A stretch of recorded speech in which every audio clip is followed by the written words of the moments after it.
서울 전세 재기업 다니는 윤 부장. 오늘은 제가 증권 창구를 열었습니다. 안개 속 같은 시장의 맥락 짚어보고 또 여러분의 계좌에 수익을 안겨드리는 시간. 윤 부장의 증권 창구. 경제 맞는 특히 이광수 명지대 겸임교수와 함께 문을 열겠습니다. 어서 오십시오. 안녕하세요. 네. 목소리가 굉장히 더 좋으시잖아요. 따뜻하고 네. 간질간질합니다. 이 추운 날씨에 들으니까 더 좋습니다. 고맙습니다. 코스피가 이제 5,000선을 안착한 겁니까? 아직은 모르는 거예요? 좀 더 지켜봐야겠지만 뭐 네. 시장 분위기라든지 여러 가지 정황을 볼 때 이제 5천은 좀 과거의 이야기가 되지 않았냐 생각하고요. 굉장히 안정적인 모습을 보여주고 있습니다. 근데 좀 조정에 대해서 걱정을 하는 분들도 많이 계시던데. 조정을 기뻐해야죠. 왜냐하면 조정이 오면 네. 투자를 시작하거나 아니면 비중을 늘려야 하기 좀 때문에 늦었다고 생각하시는 분들이 투자할 수 있는 기회가 생기는 것이다. 그렇죠. 그래서 조정을 걱정할 필요는 전혀 없다. 그렇게 생각합니다. 두 가지 관점인데요. 첫 번째는 뭐냐면 일단 속도는 좀 빨랐지만 한국의 주식시장이 이렇게 올랐어도 글로벌 대비해서 저평가된 상황입니다. 네. 그래서 아직까지 막 고평가되고 크게 주가가 오른 상황은 아니고 이제 두 번째 이유가 더 중요한데 한국에 상장된 기업들의 올해 이익의 증가 속도가 굉장히 빨라요. 그래서 기업이 이익을 증가시키니까 어떤 당위성, 주가가 오르는 당위성이 있는 거죠. 네. 이재명 대통령이 그 더불어민주당 코스피 5천 특위와 5천을 가졌습니다. 거기서 3차 상법 개정을 조속히 좀 처리하라는 주문을 했죠. 네. 이게 주식시장에도 영향을 미칠까요? 그럼요. 주식시장 정상화를 위한 그런 조치들이고요. 또 3차 개정 같은 경우에 자사주 소각, 그러니까 갖고 있는 회사가 갖고 있는 자기네 주식들 태워라, 없애라. 그렇게 되면 어떻게 되냐면 주식 수가 줄지 않습니까? 예. 그러면은 기존에 있는 주식의 주가가 더 오를 수 있는 거죠. 그러니까 이런 방향성이 사실은 주식시장 정상화하고 연결이 되는 거고요. 그런 측면에서는 당연히 주식시장에 도움이 됩니다.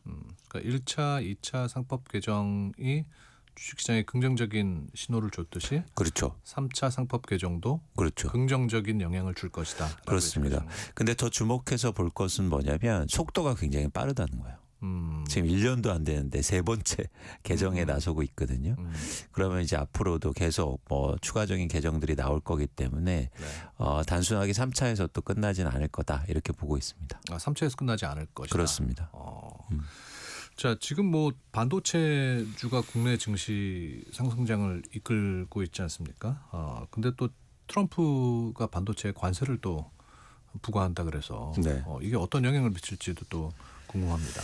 뭐 어떻게 될지는 사실은 모르겠지만 트럼프가 반도체 관세를 매기잖아요. 그러면 미국 기업들한테 가장 타격을 미칩니다. 미국에서 가장 많이 쓰거든요. 반도체를. 그러니까요. 생각해보면은 결국 그 미국도 소비자 물가를 올리는데 맞습니다. 악영향을 줄 텐데. 그래서 제가 보기에 쉽지 않다.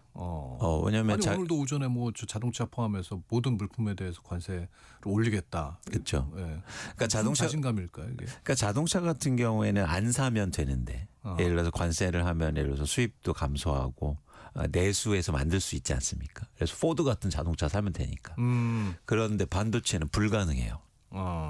그러니까 반드시 삼성전자의 D램과 SK하이닉스의 HBM을 써야 된다고요. 네. 대체제가 없지 않습니까? 그래서 관세를 매기는 동시에 자기네들이 발등을 찍는 거거든요. 미국이. 네. 그러니까 쉽지 않은 거죠. 걱정 안 해도 되는 겁니까? 저는 걱정 안 하고 있습니다. 그냥 말뿐일 가능성이 높다. 네. 네. 굉장히 명쾌하게 결론을 내주시네요. 아니 젠슨왕 그 엔비디아 네. 대표가 AI 거품론에 대해서 걱정할 필요 없다 그랬거든요. 여기에 대해서는 어떻게 생각하세요? 사실 거품이라는 건 터지고 난 뒤에 합니다. 그렇기 때문에 미리 걱정할 필요 이것도 없다. 네. 그리고 또 하나 뭐냐면 과거에 닷컴 버블하고 비교를 많이 하는데 전문가들이 그때하고 완전히 다른 모습은 뭐냐면 그때는 B2C 마켓이었어요. 그러니까 무슨 이야기냐면 닷컴을 이용하는 개인들이. 그래서 실제적으로 수익을 나는 그런 뭐 크게 돈을 버는 경우가 없었는데 지금은 B2B 즉 기업들이 투자하는 그런 상황이거든요. 네. 그래서 기업들이 돈을 벌어서 데이터 센터를 만들고 AI에 투자하는 상황이기 때문에 뭐 지금 상황에서 버블을 이야기하기에는 좀 빠르지 않느냐 생각합니다. 네. 근데 뭐 언젠가는 정점에 이를 것이고 그렇죠. 또 이제 또 조정을 받을 것이고 근데 맞습니다. 약간 그 정점을 어느 때라고 예측을 해볼 수 있을까요? 예측은 불가능하죠. 그렇기 때문에 저희는 대응하는 겁니다. 무슨 얘기냐면 예를 들어서 지금 그 버블이 꺼질 걸 걱정해서 아무것도 안 한다라는 게 아니라 뭔가를 하면서 거기에서 그런 상황이 오면 대응하면 되잖아요. 어떻게 대응하면 돼요, 개인? 팔면 됩니다. 아, 근데 그것 때문에 아무것도 안 하고 있다? 그거는 문제가 있는 거죠. 그 주식이 그래서 좋은 거거든요. 언제나 사고 팔 수 있어요. 네. 부동산은 불가능하죠. 아 근데 살 때는 대충 이렇게 좀 감을 잡을 수 있을 것 같은데 이게 도대체 팔 때는 뭐 누가 팔라고 사라고 한 사람이 팔라고 얘기해 주지도 않고.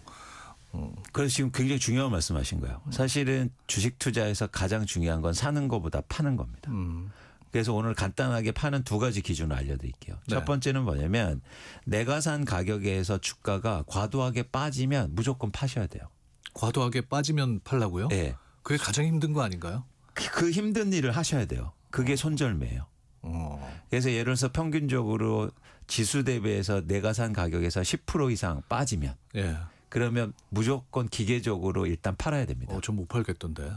그렇게 하셔야 돼요. 예. 그걸 해야 손실을 줄여야. 그러니까 두 가지입니다. 목적은요. 손실을 줄이는 것과 동시에 그러면서 다른 기회를 볼 수 있잖아요. 그래서 주가가 빠지면 파는 연습을 하셔야 된다. 네. 특히 초보자 같은 경우에. 두 번째는 주가가 오를 때는 그럼 언제 파냐. 주가가 오를 때는 파는 게 아니에요. 근데 우리는 반대로 하죠. 주가가 오르면 빨리 팔아버리고 주가가 맞아요. 내리면 오래 갖고 있어요.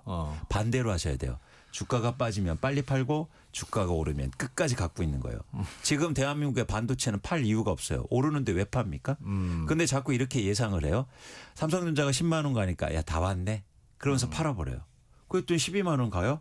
다 왔네. 팔아요. 아니요. 지금 14만 원 15만 원 갑니다. 오를 때는 팔 이유가 없어요. 그건 언제 파느냐.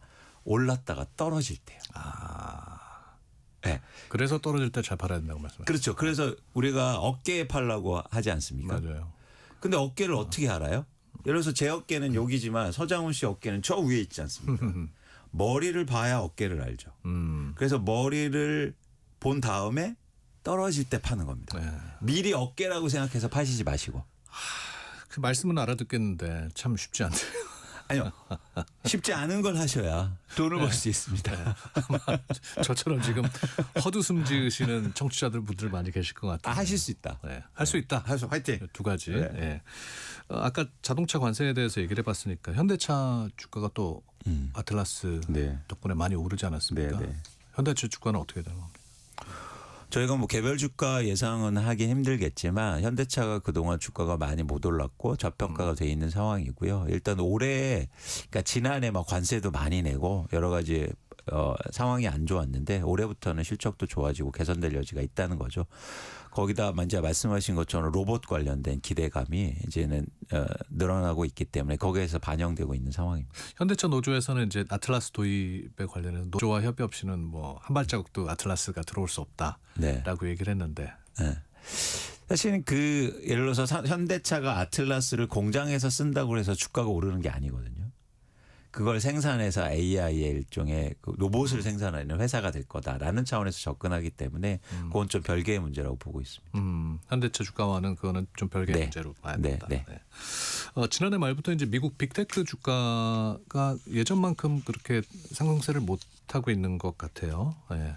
실적 발표를 앞두고 있죠. 네, 그렇습니다. 실적은 양호할 텐데 지금 저는요 글로벌하게 굉장히 큰 변화가 일어나고 있다고 봐요. 무슨 얘기냐면 자금의 흐름이 신흥국으로 돌고 있습니다. 그러니까 쉽게 말해서 미국 주식을 팔고 그리고 한국 주식을 사는 흐름이 일어나고 있다는 거예요. 네. 그 이유가 있습니다. 그건 뭐냐면 미국이 불안하다는 거예요. 그리고 미국의 주가가 그동안 굉장히 많이 올랐다.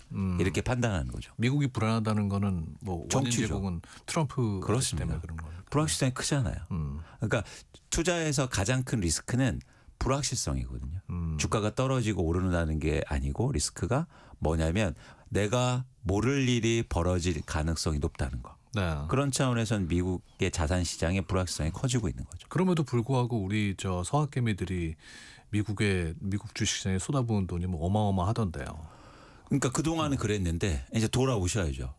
돌아오셔야죠. 지금 글로벌하게 큰 흐름이 그렇게 가고 있는데 거기에 고집할 이유가 없습니다. 그럼 돌아오라는 얘기는 미국 주식시장이 안 좋을 거라는 예상을 하시는 거예요?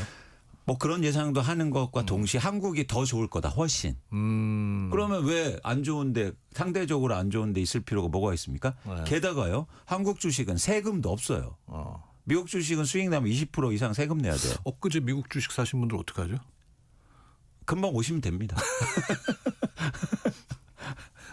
네. 그래서 이제 뭐 우리 정부에서도 좀 돌아오는 분들한테 세금 혜택을 주고 그런다 그러는데 그게 그렇죠. 과연 효과가 있는. 그러니까 점점 더 체감하겠죠. 뭐냐면 미국 주식은 조금 오르고 한국 주식은 이렇게 많이 오르면 내가 굳이 여기 있을 필요가 있을까? 그러면서 심지어 세제 혜택도 준대. 그러면 이제는 유턴하는 그런 자금이 많아질 것으로 보고 있고 네. 그렇기 때문에 사실은 그게 또 한국 주식의 새로운 또 동력이 되겠죠. 그 오픈 AI하고 그 머스크가 이끄는 스페이스X가 이제 상장 준비하고 있지 않습니까? 네. 이건 어떻게 보세요? 그건 뭐 주식시장에 워낙 관심이 크기 때문에 뭐 흥행 여부를 떠나서 시장의 변화를 또 일으키는데 이제 어쨌든 그거의 전체 차원에서 AI에 또 붐을 일으킬 수는 있겠다라는 생각 갖고 있습니다. 네. 근데 지금 AI 분야를 볼 때 한국의 예를 들어서 반도체 분야가 가장 주목받고 있거든요. 그러니까 이런 것들의 이슈가 또 반도체의 또 다른 상승을 일으킬 수도 있겠죠. 그러니까 우리 이광수 교수님 얘기는 국장을 주시할 필요가 있다. 그렇습니다. 미국 증시보다 그렇습니다. 우리나라 증시가 지금 굉장히 좋은 상황이다. 그리고 한국의 주식시장이 신뢰를 받고 있어요. 그러니까 무슨 얘기냐면 예를 들어서 아까 말씀하신 것처럼 상법을 개정하고 주식시장 정상화를 목표로 하고 가고 있었는데 실제로 주가가 올라서 달성이 됐잖아요. 네. 투자자들이 그걸 본 거예요. 이제는 믿을 만하다. 신뢰가 생긴다. 네. 그런 차원에서는 한국의 주식시장이 신뢰를 받고 있다. 미국하고는 완전히 다른 모습이죠. 그러면 지금 우리가 5,000포인트까지 올라왔는데 그 이후는 뭐 어떤 상황이 펼쳐질까요? 어쨌든 전 주가가 더 오를 것으로 보고 있고 그렇게 6,000포인트 얘기하는 사람도 있고 그럴 텐데. 그렇습니다. 지금 뭐 만 얘기도 하는 사람 많이요? 예. 근데 어쨌든 그거를 이제 정확하게 예측은 할 수는 없지만 저는 일단 올해 5,500까지도 보고 있거든요. 5,500. 네. 그런데 일단 우회를 좀 열어놓으시고 보시면 좋겠다라는 말씀을 드리고 여러 가지 조건상 좋고 어제도 사실은 어떤 게 굉장히 중요한 뉴스가 있었는데 국민연금이 국내 주식 비중을 늘리기로 했습니다. 네, 그렇죠. 네. 그리고 해외 쪽을 줄이기로 한 거죠. 이거는 사실은 큰 의미가 있어요. 뭐냐면 제가 이제 오랫동안 주식 애널리스트를 했는데 이제 미국의 월스트리트에 가서 펀드 매니저 만나서 한국 주식을 팔러 다녔단 말이죠. 네. 근데 그때 미국의 그 펀드 매니저들이 큰 펀드를 운영하는 사람들이 웃으면서 저한테 뭐라는 줄 아십니까? 코리아 디스카운트가 뭔지 알아? 그건 남북 문제 그런 게 아니야. 한국 사람들이 한국에서 한국 주식을 안 사는 게 가장 큰 문제야. 국민연금이 한국 주식을 늘리지 않고 계속 축소하는 방향이었어요. 한국 사람이 한국 주식도 안 사고 한국 기관 연기금도 한국 주식을 안 사는데 나보고 왜 사라는 거야. 이게 한국의 디스카운트의 가장 큰 원인이었어요. 근데 여기서 큰 방향 전환이 어제 이루어졌습니다. 네. 한국 주식을 사겠다는 거예요. 이거는 전 세계에 예를 들어서 투자자한테 던지는 메시지가 있죠. 네. 네. 그러네요. 네. 코스닥도 1,000포인트 넘어섰어요, 이제. 그렇죠. 네. 이것도 의미 있는 일 아니겠습니까? 그렇죠. 그것도 되게 재밌는 현상인데 뭐냐면 이재명 정부와 민주당에서 예를 들어서 코스닥 활성화를 얘기하자마자 코스닥이 오르거든요. 실제적으로 뭐가 도입된 건 아니지만 말이 통한다는 거예요. 네. 정책에 신뢰가 쌓이고 있다는 거예요. 그런 측면에서는 의미가 있다 이렇게 보고 있습니다. 부동산 얘기 좀 해보죠. 네. 이재명 대통령이 이제 5월 9일까지 유예됐던 다주택 양도세를 이제 부과하겠다라고 했습니다. 그 집값이 잡힐까요? 정확히는 부과는 아니고요. 유예를 종료하겠다. 유예를 종료한다. 예. 그렇다면 일시적으로 어떤 현상이 나오냐면 이제 다주택자들이 양도세를 중과를 피하기 위해서 매물이 증가할 수 있으니까 최근에 서울을 중심으로 해서 집값 상승의 가장 큰 원인 중에 하나가 뭐였냐면 매물 감소가 있었거든요. 예. 근데 매물이 증가하면 시장 안정화에 도움이 되겠죠. 근데 만약에요. 중과를 피하기 위해서 파는 방식도 있고 더 안 파는 것도 있을 수 있잖아요. 그렇죠? 그럼 매물이 더 감소하면 가격이 오를 수 있거든요. 그러니까요. 그래서 양도세와 함께 보유세가 같이 가야 돼요.